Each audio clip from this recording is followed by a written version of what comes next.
চলো আজ তোমাদের সাথে এই সুন্দর আই মেকআপ টিউটোরিয়ালটা শেয়ার করা যাক। আমার পার্সোনালি এই আই মেকআপটা খুবই ভালো লাগে। ফার্স্টে আমি আইব্রোটা ভালো করে ড্র করে নেব, তারপর একটা কনসিলার নিয়ে ভালো করে আইলিডের ওপরটায় অ্যাপ্লাই করে নেব।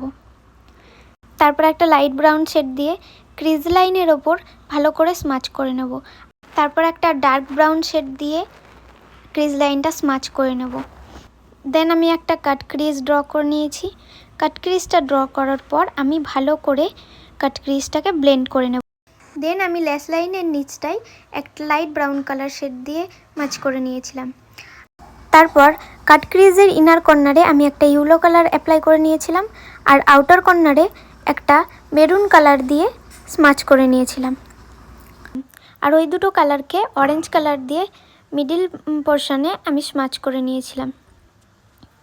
দেন একটা গোল্ডেন শিমারি দিয়ে মিডিল পোর্শনে অ্যাপ্লাই করে নিয়েছিলাম। তারপরে আমি অ্যাপ্লাই করে নিয়েছিলাম কাজলটাকেও একটা ব্রাউন কালার দিয়ে ভালো করে স্মাচ করে নিয়েছিলাম। দুটো চোখে একইভাবে করতে হবে। তারপর আমি অ্যাপ্লাই করে নিয়েছিলাম লাইনারের পর মাস্কারা। বাস রেডি আমার এই আই মেকআপটা কেমন লাগছে অবশ্যই জানিও। আর তোমাদের স্পেশাল দিনে আমাকে বুক করতে হলে স্ক্রিনে দেওয়া নাম্বারে কন্ট্যাক্ট করতে পারো। Thank you, tata.